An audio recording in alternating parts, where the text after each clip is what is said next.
What's going on? This is Targeted Talk with AJ, and I'm back with another video.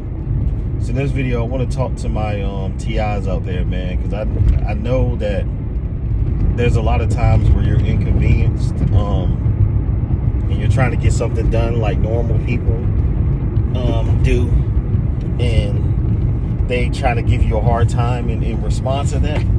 So I've been having some issues with one of my cars. And my bad, y'all. I was trying to get my seatbelt on. I've been having some issues with one of my cars lately, and it was a misfire. So my first thought was to, okay, I'm gonna take it to a tire guy, or the shop, and they install spark plugs, right? So when I got there, he's working on my car, right? On the back, I got my brakes done as well, my rear brakes, as well. So he's working on my brakes, right? And and then there's this other guy, that random guy that pulls up. They probably know him personally. So he come there, he need 4 tires done, right? And they just completely stopped working on my car, knowing that I was on a crunch for time, to start working on this man's car that literally was there 30 minutes, 20 minutes after I showed up, inconveniencing me, right? So that's one of the many things you're gonna have to deal with as a TI in this world. And that's why starting today, I recommend, or for me today, and I'm just telling you this today on this beautiful Sunday morning, start learning how to work on your own cars and start being more kind of, hands-on with a lot of things, because it'll save you a lot of, stress, anger, and having to rely on these people that don't really care for you, or that are participating in gang stalking and trying to, slow you down, keep you down. Once you learn how to be more hands-on and independent with things, it makes things a lot easier. Like, you don't have to go through the inconvenience of going to get car maintenance done, etc., stuff like that, right? So this morning, I took it upon myself. So I found out that my cylinder 3 was misfiring, right? And so I took it upon myself. I got tools and stuff at my house, and so I was in my garage, and I was like, you know what? I took it upon myself to start working on my own car. So I just, watched a YouTube video, and it's got to work. So I took off cylinder 3 because I seen that I got a scan tool as well, which is right here, and found out cylinder 3 was misfiring, right? So figured that out. So, and I watched this dude online. Shout out to you, Online Mechanic Tips, bro. You the GOAT. He was having some issues with cylinder 3 misfire on one of the cars he was working on. So what he did was just swap the ignition coil, and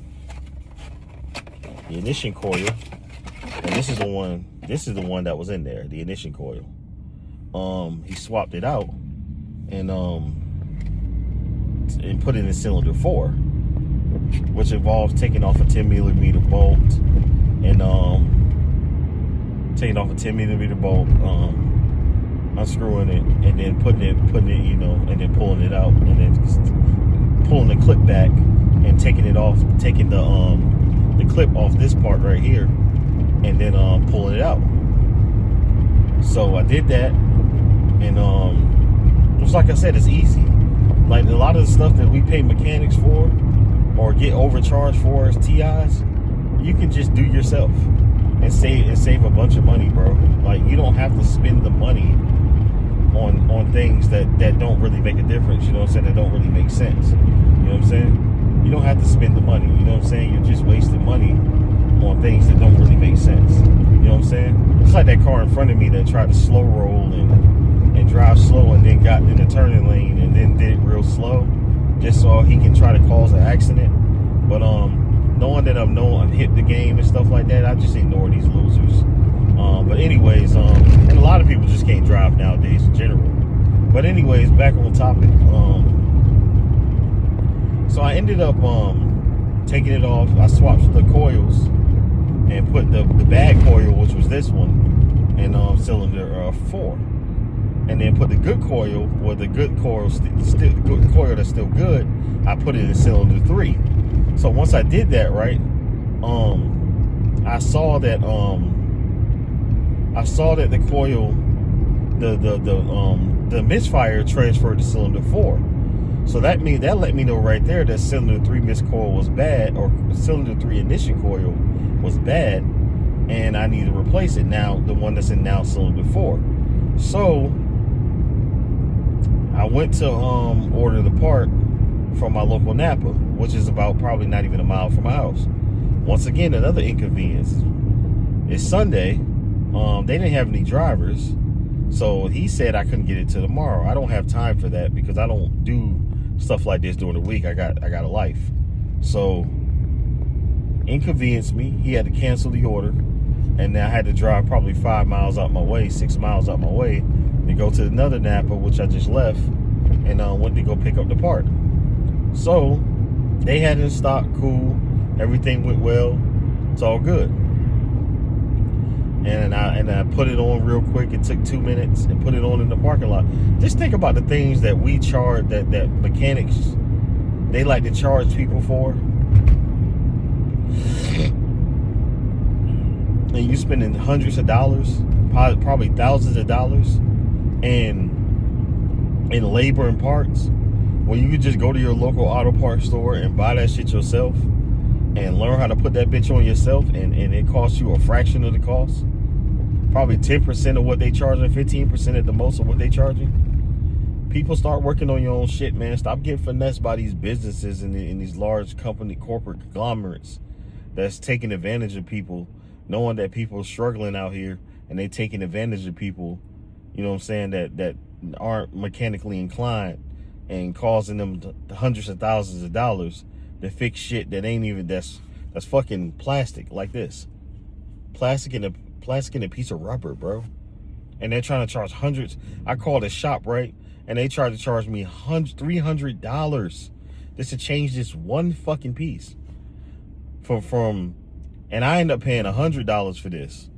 But the good thing about it is that it's OEM. So OEM, you know what I'm saying?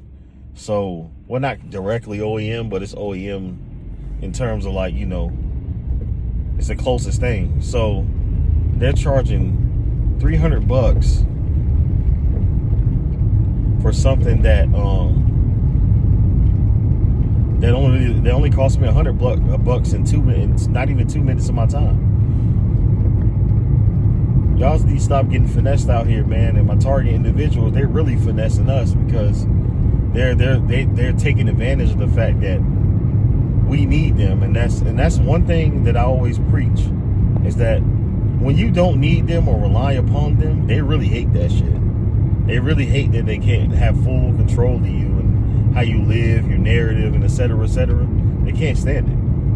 So when they can't fully control you and control the narrative, they don't like it. That's a big way to irritate your gang stalkers and stuff like that, with the fact that they can't control your narrative and what you got going. So anyways, just a little bit of a peek of my morning, man. I'm getting ready to go back to the crib and probably get some breakfast or something, you know what I'm saying, with the kids and stuff.